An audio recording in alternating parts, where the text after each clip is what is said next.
Oh, there we go. Hello, everybody. I'm trying something a bit different today. We're actually doing a bit of a recording, but it's more of a live format thing because we're a bit lazy. Yeah. And it's using OBS and live switching is easier than editing in Premiere and stuff like that. Shit, giving away the tricks. Yeah, my little Premiere crash. Assets of magic. Yes, it's. Oh dear. It's pretty good. It's pretty good for doing like more ambitious videos, which I'm hoping to work up to at some point. But yeah. But for now, we're just trialing these kind of short form things, so they will be a bit more like short streamy without being streams.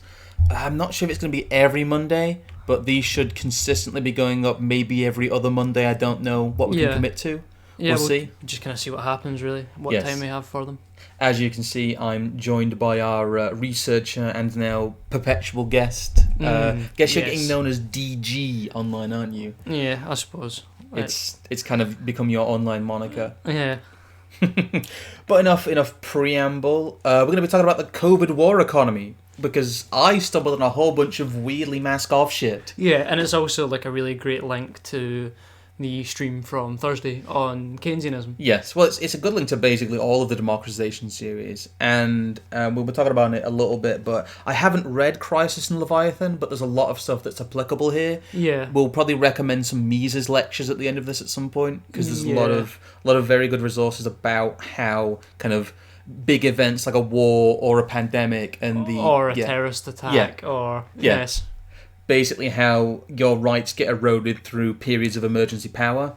It's very applicable here, so that's why I wanted to do this as it is. It's just also really it's really funny to see the language of stuff like Francis flipped, as we'll see later on. It's like they're writing this from the other perspective. I think, as we're about to get into at some point, there might be a reason for this.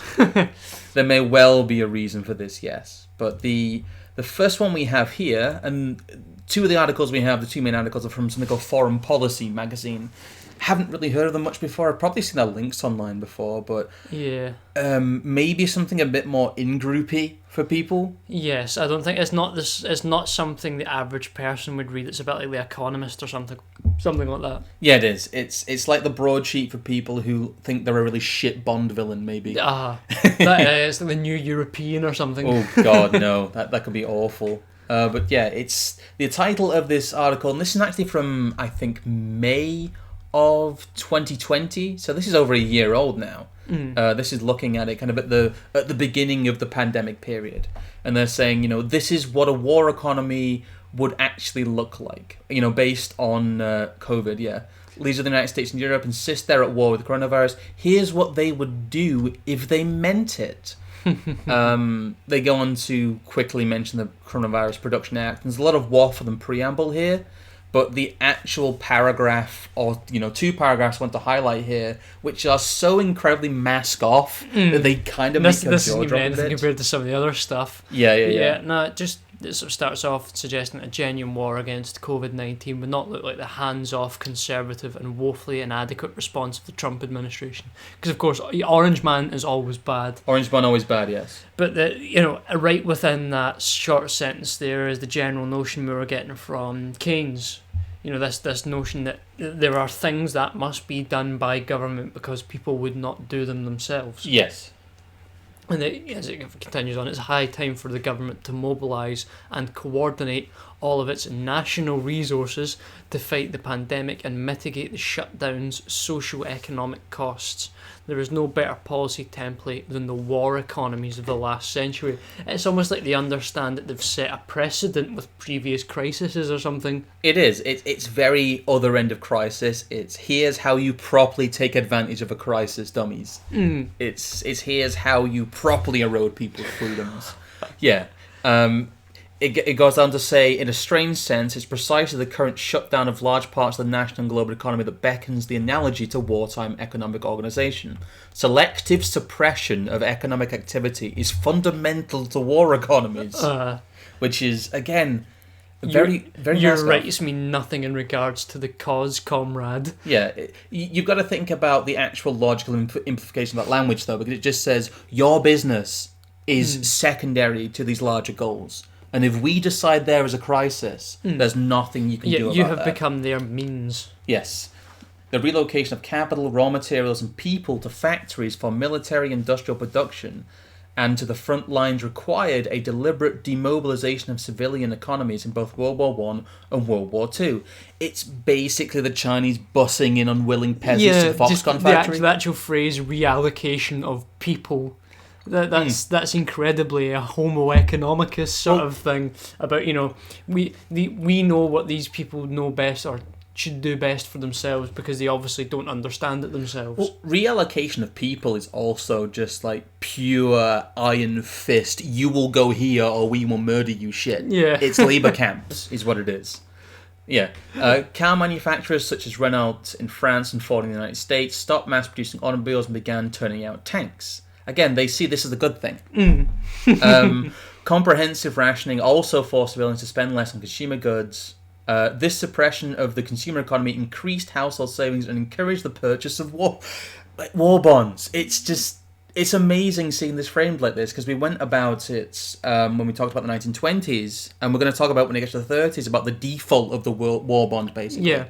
And how FDR robbed the nation of a huge amount of money. But that's part of the thing that's sort of further mentioned in this article is that, there is precedent already been set, especially by the American government, that they force... they mention in here that car manufacturers took up taking tanks. No, they were kind of told quite strongly that you will build tanks or you won't operate. And when they did go and build tanks, they weren't then paid what they were told that were going to get paid for them. Well, it's, again, something I don't want to spoil for the series, but once you get into the framework of this has to be a just war for them to justify this. Yes.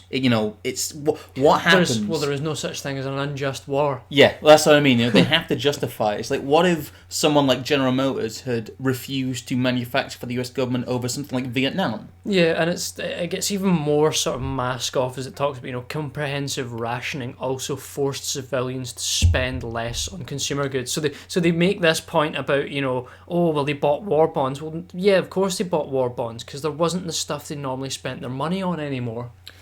Do you want to read the next bit? Because this is the most mask off bit in this bit, I think. In Nazi Germany, where the war economy was arguably taken furthest, they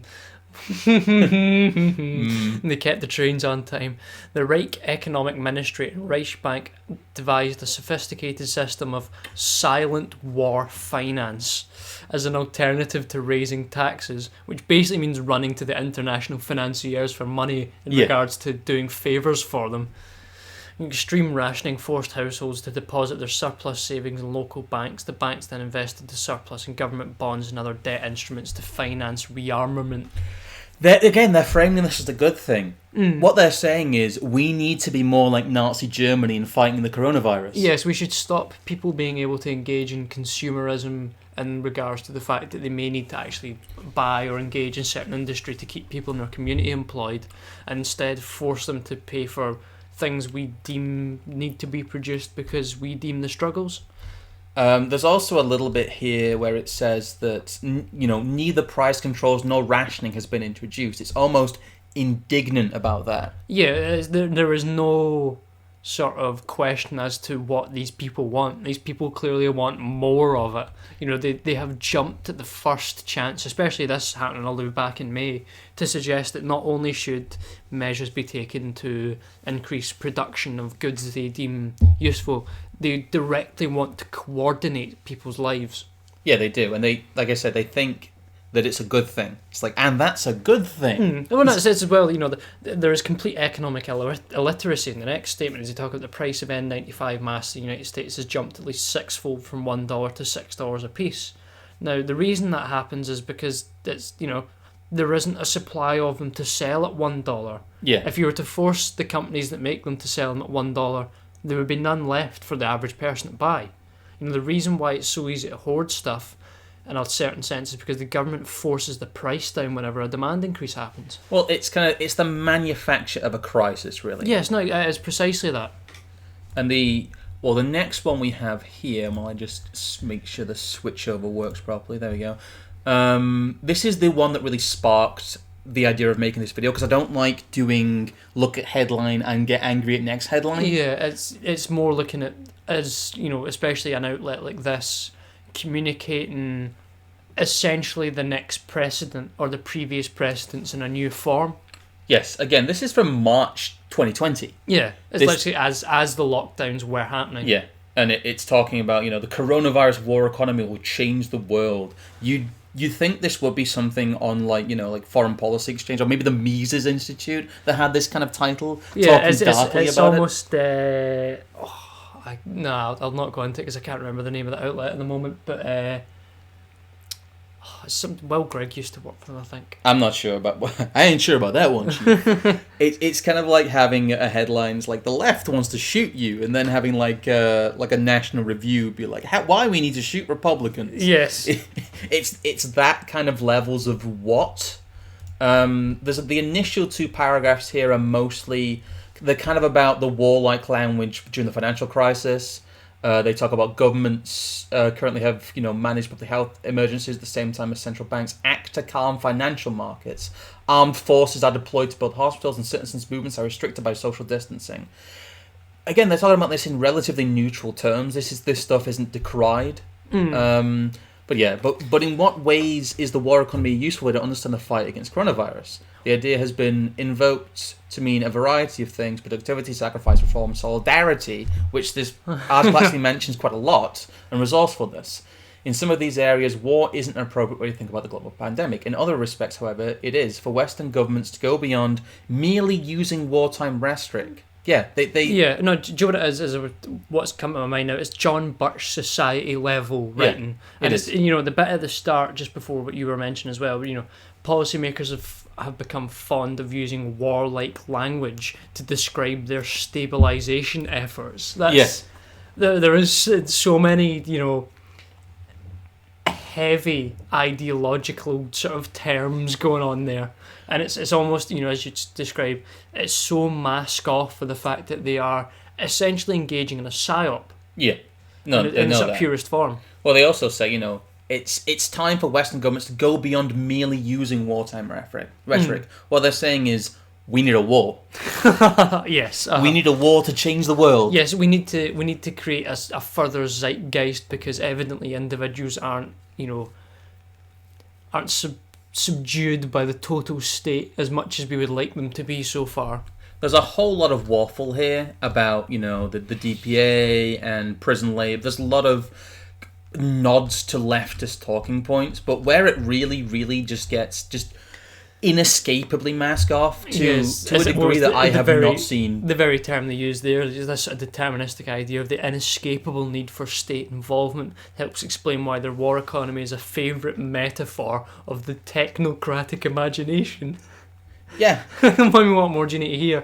Crises have always granted reformist policymakers powers to bypass legislative gridlock and entrenched interests. I.e., you as the individual will just be wiped aside as the great cause comes in and we all, throw ourselves onto the pit, essentially. Yeah, it's time to steamroller. Basically, what he's saying here is that, democracy eventually gums up because that's what it's designed to do, and then we use these crises to pile drive our As our they agenda. say, the coronavirus crisis is already allowing the implementation of ideas that would have been considered radical just months ago. The speed with which the US legislators have embraced interventionist ideas such as direct cash transfer, freezes on mortgage foreclosures, and government nationalisation of distressed funds is a major intellectual vindication of the left, which is essentially suggesting that, they have every single tool of power to attack property, the free market, and the individual, and every single time they can come up with another fake crisis to involve us all in, they will just do it again and again and again. Well, no matter what the intention of the writer is, what they are saying is crises, and the manufacture of crises vindicates the left, in quotes. Yes, it's so backwards, but yet also so, sort of underwritten by humiliation. It's kind of almost ridiculous. It's also underwritten by power politics. What it's saying is the more crises we can create, the more vindicated we can make ourselves look. Mm-hmm. For a long time, the progressive left has highlighted the very problems the virus has now exposed. It goes on to talk about precarious employment. Basically, they're using all these justification issues of the faults with their own system to be able to say there's an emergency going on right now. we need to take away all of your freedoms and implement all of these redistribution efforts. Yeah, we must engage in more social engineering to solve the problems that we identified before, because we can assure you that the current real crisis definitely accelerates these real problems. But it gets worse. It gets even more mask off. But successful crisis management is no guarantee of durable reform. War economies can be powerful incubators of political change. Here we go. But technocracy cannot make its offspring survive through its own power alone. What renders these innovations durable is the emergence of political and electoral alliances. It's like we're reading San Francis here. But backwards. But backwards, yeah. Yeah, so somebody's read this and thought, oh, this stuff's brilliant. I know how I'm going to rule. Yeah, that Leviathan guy. I'm on his side, Go Leviathan. Woo! Waving little triangle flags. Free horn and whistle. In the case of the European welfare state, the real fruits of wartime crisis management were only reaped after the end of the conflict. Which is essentially an admittance of the fact that every time some event like this arises, they have no plans to go backwards from what they implement. The rationing, the state involvement in the economy, the state direction of production. None of these things are ever ramped back. Well, this is one of the only times I've seen that framed as a mask-off positive. It's the ratchet exists and it's good. Here's how we can intensify the ratchet. Let's make sure the ratchet doesn't move backwards, is what this is saying. It's amazing to see it couched in these terms. Policies meant to deal with the damage of the Great Depression and the wars created new constituencies. Despite being framed as exceptional wartime or post-war measures, many provisions rapidly became entrenched. Well, no, that is again, it's Francis. It's his idea of the post-bourgeois proletariat. It's the workers who are no longer tied to the factory owners because they are now just having to engage with faceless managerial sort of figures that ultimately have no real connection to them in any meaningful sense. In interwar Britain, France and Germany, it was financial support for war victims, veterans and those left widowed, orphaned and disabled by the war that created the foundations for later universal pensions and childcare. It's create war and create solution for war. Then use the disaster you create in entering the war as moral hostage for anyone who isn't willing to follow along with the policies. Oh, you can't be against these benefits. What about the people who were affected by the war? Because that is, in future what we're going to see from the situation we are in. And as they sort of get into mention later on in this, things like UBI will not just be justified by the unemployment caused because of lockdown, but you will then become someone who is immoral or a pariah if you want to be against UBI, because think of the sacrifice these people made. If the emergency response to COVID-19 grow to encompass a large enough group, for example, the millions of service workers being laid off, this too may coagulate into a new semi-organised group with a future political role. They're talking about UBI there. It's modern-day techno-serfdom. It is, yes. Precisely because of their reliance on state action, war economies are deeply political systems. War economies do not suspend politics, they raise the stakes. Consolidation abounds. Yeah, it is, yes. As opportunities for empowerment and enrichment abound, novel distribution of benefits and burdens arise in which some groups acquire power and resources, not just in excess, but at the expense of others. I don't get how someone's reading this and not going, am I the bad guy? No, they're reading this and going, yes, we are the bad guys. Short-lived emergencies can temporarily bracket distributional questions from political debate, for example, over wages, but the longer warlike exceptions last, the greater the opportunities for subordinate groups to leverage their power.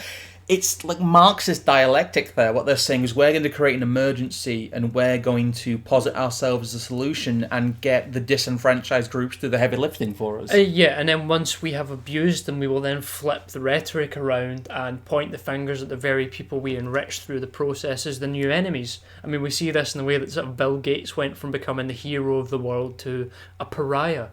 In the space of months. In the early 20th century, war production made labour unions more powerful in basically the entire world. Even when organised labour negotiated pacts of national unity with governments and business interests, it put its power on display in immediate post-war periods of 1918 to 21 and 45 to 48, which witnessed the largest strike wave in the 20th century. We can see the same phenomenon that happens with a figure like Gates or a figure like Fauci nowadays. Clearly happened with Churchill. Yes. Churchill was the man who they posited for a short period of time as the man who saved Britain, and then he became one of the most unpopular leaders, and then he became further entrenched through history as a racist and a xenophobe and a pseudo-fascist and all these sorts of things.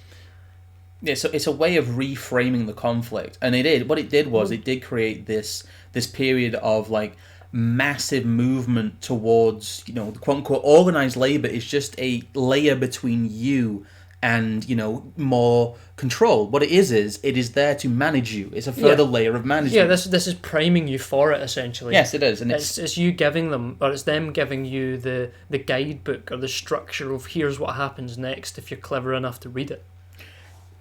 All this is talking about is here's how we can further the total state through a war economy. Yes. That's what this is, and they're not hiding that. Well, no, they are hiding it, but they're hiding it behind language that only they know. Yeah. And this is the reason why they use terms like, technocratic and, empowerment and Richmond abound and all these sort of phrases, because ultimately they want to admit the truth. Yes. They are talking to their fellow managerialists or their fellow sort of political actors and making it known that this is the script. This is what we are doing now. Follow along and you can be enriched and, powerful just like us. But I just, the way they talk about perpetuating the politics of crisis here in a positive light it's very rare that you will see someone attempt to do that. Because they always at the time say this is not going to last forever. Yeah. And this is a justification saying, here's how we should make this last forever and here's why it should last forever. It's basically just a big gaslight in a lot of ways. It is. There's a lot of... And there's a few other things I came across whilst researching this. This can be, again, a bit of a shorter piece. Don't sit in for too long. You can probably see by the timestamp below that we're not going to be rambling you for 3 hours this time. Hopefully not. Hopefully not, no. There's one from the World Economic Forum here which really talks about the globalization of the idea of the war economy. Yes, it's not that our nations are at war anymore. It's that the globe is at war with a disease. We are no longer fighting other men on shores in a way that we can think of. We're actually fighting something so amorphous and almost, like the war on terror or something like that. It is. It's very much the kind of the war on terror was a forever wars affectation. Yeah, well, here's another one here, and what worries me is what is then done with this sort of rhetorical power? I mean, are we actually going to be like the next global war is won against something from outside our solar system or something ridiculous like that? Yeah, but there's not really many other places to go with this, which is why you see a lot of people, as we'll probably talk about at some point, mention things like Bluebeam and projects like that. And, it's kind of the ultimate area of where does the mass consciousness go? Yes. And how do you keep this train running? Yeah, the train's on time. Yeah, got to keep the trains on time. But this, again, is kind of the fruits of it. They talk about low-income countries, and we used to talk about low-income families within countries. It's, again, reframing this as, the global nation. You shall not think about those around you because that is wrong. You must think of everyone. You must engage in some form of, bastardized universalism. There's also something I found as well whilst just Googling it. What a good thing to do is if you see some of the mask-off terms that they use, just start searching them up and see what else uses them. Because I found something here from Zenith, which is a big UK investment group, and a lot of this is a bit boilerplate, but they literally have a title here, and if you know what you're talking about, this should worry you as well. They talk about investing during a silent war. Again, that phrase, that sort of understanding that we are at war with something we cannot see, and that only those who really know, the technical experts, the doctors, the true elites and the technocrats, they know the enemy and they can fight them for us, but we just have to make ourselves serfs to them in the meantime. Yeah, it's very much subsuming to a priestly class. Indeed. The crusade, if you will. Yes, the big old crusade here. I know we've got a little discussion, unless there's something else you want to cover from the actual pieces themselves. No, I think I think if anyone wants anything else at them, they can go and have a look themselves. I suppose. Yeah, they will be. I will link these either in a community post or just try and put them in a comment. They will be linked down below, so look for a pinned comment, or it'll be in a pinned comment, and that'll link to either where they're linked to or link to them directly, if that waffle makes sense. But yeah, here's really, these are the assumptions that are made that underpin basically all of this thinking. Yes, this idea of, in the first article, this idea of national resources, as if resources do not belong to people that have ends and goals for them themselves. It is part of, this idea of collective ownership and the collective management of private business, which is, we'll see in a moment, is not necessarily the case. No, it's not necessarily the case, because these are private companies, and what they're talking about here is intervening. We don't have nationalised manufacturers of like N95 masks. We don't have nationalised manufacturers of hand sanitizers. Not yet. Not yet. But there is a sort of weird dichotomy or a weird dynamic there whereby they play on the egalitarian and almost sort of Marxist rhetoric to a certain extent, but then they go and create the very state capitalism and monopoly capitalism that they're supposed to be railing against, enriching the BioNTechs and the Pfizers and the Modernas of the world. Well, the other underpinning assumption is this is a warlike crisis. They have to use the language of crisis by design, and they're almost alluding to that fact within the body of the text themselves. But there's never an examination here of, is this really a total war situation? No, well, you can't question that. To question that is to essentially pull the whole thing down, because everything is predicated upon the fact that this is something bigger than you. You aren't capable of dealing with this even yourself, amongst your local community, or as even just, a nation of people anymore. This is a global crisis and a global effort. Well, we put the national emergency superseding property rights and by extension personal liberty, but it's not, I've got that wrong there, it's not a national emergency, it's a global emergency. It gets framed as a national emergency first. Yes. I think it's been since, those first few articles, because again, the way it was framed in Britain, and the thing that you mentioned quite a while back was that, the revigorating of the quote-unquote blitz spirit and good old Blighty and keep calm and carry on, all these very British cultural signifiers were entirely used against us, and then were reframed into the fact that it is not just us against this, we are fighting the global crusade against the global viral enemy.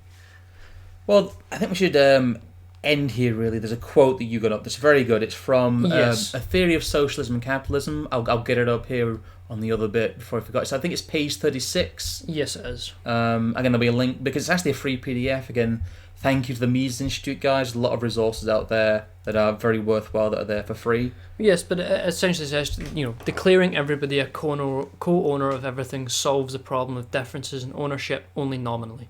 It does not solve the real underlying problem, differences in the power to control, which may seem slightly out of frame for what we're talking about. What this essentially suggests is that as each new thing becomes a public goal or a public crisis or a public property, the idea of ownership is in name only. These things, the control is transferred then to the bureaucracy, not the actual individuals that own and operate these aspects of business or these resources or distribution. And that the whole thing is underwritten by a sort of the same thing as the Keynesianism thing from the other day, is that you are not capable of fighting this. You don't understand what's going on because you are a pro. It really just it also underpins the idea that public property isn't public property, and the argument for the COVID stuff is making more and more things public property. It's a public healthcare crisis. It is, yes. All these sort of notions, and that totally steps away from the fact that the only real way we solve problems in any meaningful way in society is amongst ourselves as individuals making meaningful decisions. And when each and every time some aspect of policy takes the ability away from us to make meaningful decisions, we no longer solve the problems. The problems are quote-unquote solved for us. Well, all it does here is throw in the power politics stuff, in that it just says, this doesn't benefit you, this benefits those who control these resources. And, you can make an argument that you magically own part of the motorway somewhere, but you don't control it. No. You can never make an argument for that. You can't cut it up and take it home with you. No, you can't.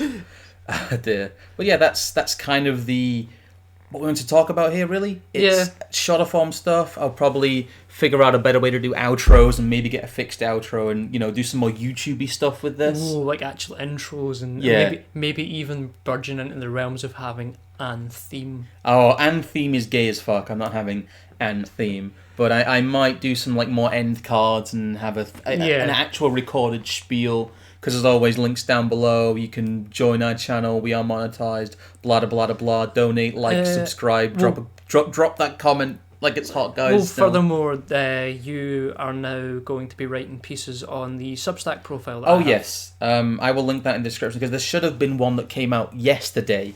No. There'll be one coming out tomorrow. I forgot how time works because these are going to go up on Monday, and I'm probably going to put that out on Tuesday. Yes, and I think that the plan with those is possibly write pieces that at some point either directly link or tangentially can be brought into either the long form series that we've been doing or some of the short form stuff. Yeah, there's maybe be some companion pieces in there to videos that we do. Probably not this one because this one's kind of standalone because it references other articles. Yes. But there will be some where there will be written and kind of visual format, which I think is a good way of doing things if people want both. But yeah, thanks for watching, and hopefully we'll be able to do these relatively consistently and keep them under a certain length. Yes, we shall try our best. But yeah, that's... Goodbye. Thanks for listening and goodbye.